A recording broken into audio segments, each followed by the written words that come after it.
my X-ray counts? 65. Nothing's stopping you. No I've action. got 60 X-ray counts. Okay, is that enough to collect the spectra? I don't know. Let's see. Yeah, I don't know. That looks like it's barely anything, right? There's hardly any information there, right? So it's not a great spectra because I don't have enough events. So when I tell you we're going to have a minimum, let's say over 1,500 counts would be a minimum. It's realistically over 1,000 counts is a minimum, right? Because if I move my spot size, let's just say my probe current a little bit. Let's go to 7.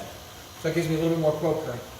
So a little more probe current gave me 100 counts, right? Let's acquire the spectrum at 100 counts. So at 100 counts, it's developing a little bit better. Let's open the probe current a little bit more. Let's go to 11.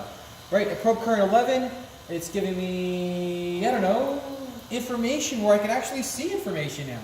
Right, there's actually peaks growing. So I'm getting information. I only have 150 counts a second, but I do have information. Let's move that to spot size 15.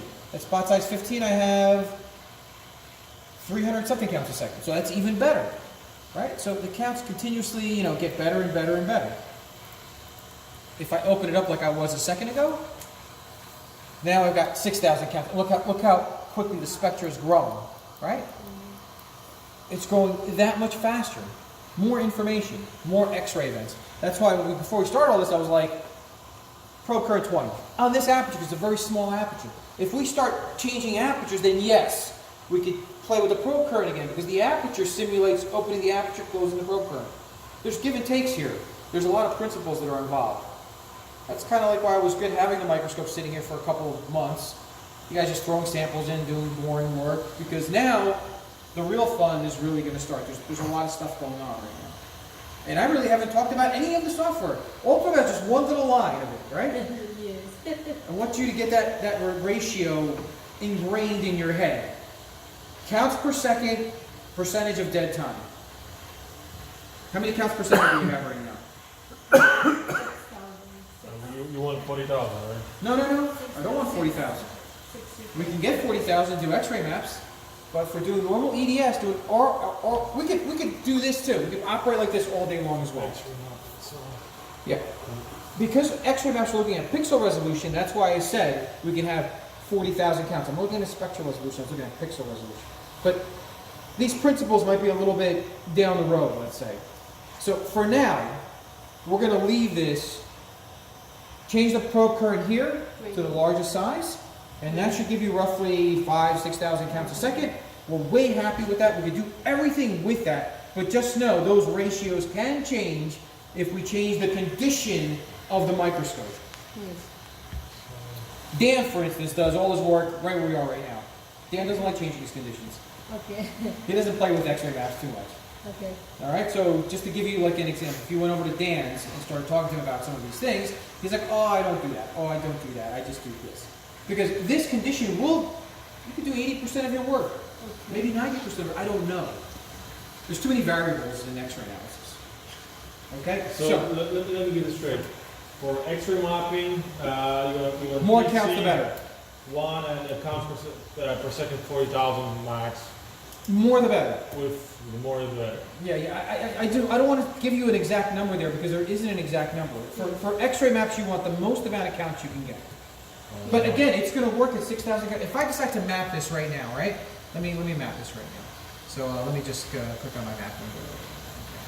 So let me just map this.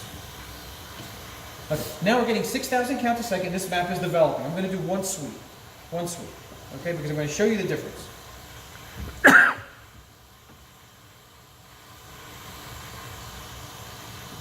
That's a sweep, so I'm going to hit stop. So I stop the sweep. Great. And I'm going to shrink this window, and I'm going to grab, where's my little map? There's the two maps. Let's shrink this window a little bit. Let's go there. Let's grab this guy.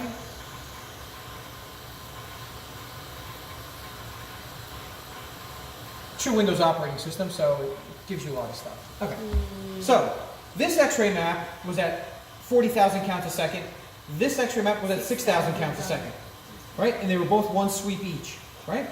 So if you look at these X-ray maps, you can see that copper is way more filled in than here. Then here. Look how much more gold is filled in than there. You can't really see too much gold, right? But if I let this sweep for 5 seconds, that would have filled in more. I only did a 1 second sweep just to compare both of them. Right? So the more counts you have, the more fill you'll see. Oxygen, there's hardly any oxygen. Carbon, there's hardly any carbon. But at 40,000 counts a second, guess what? You saw that information very, very quickly. That means that many electrons detected. X-rays. X-rays detected. That's correct. Okay. Oh, then this one. Okay. This was running at 40,000 X-rays per second. This was running at 5,000 X-rays. Okay. This map is beautiful too, just to let you know. Both maps are great. If you were just saying, hey, I just want to see quickly, where's copper? Well, copper's right there. Copper's there. Okay, so that's a copper grid. Great, I see it very easily. So did it matter that we had 40,000 or 6,000 at that point?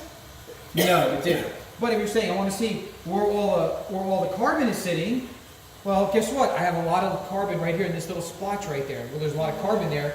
I'm not seeing it here. So it depends what your application is and what you're looking for. But when we talk about mapping, we haven't talked about it yet. I'm skipping right now. This is me skipping around the software. For all intents and purposes, running a 6,000 count per second X-ray map, if I let that sweep, 10 sweeps, 10 seconds, it would have been okay. You might shoot a similar image. That's correct. Yes. But 1 second comparative to each, you can see how much more information you're pulling off of this. And then eventually with this, there's so many features inside of this. And this will just be a, so this would be like, give me the SEM image, show me where the copper sits, great, change the level of transparency, there's your copper, right, show me where the aluminum sits, great, there's our aluminum, change the level of transparency. So you can overlay these X-ray maps on each other. So it's very powerful, but anyway. So, I'm just going to do something here really quick. I'm going to save all of this stuff in my Question, you were able to pinpoint only the 3 or 4 most... You do 33 elements at a time. Okay. Did that answer your question? Yes. He knows the answer before we ask the question. Let me just get rid of all of this because now we're backtracking. This is how the software window opens. We're starting from scratch now. Okay, because all I did with you guys was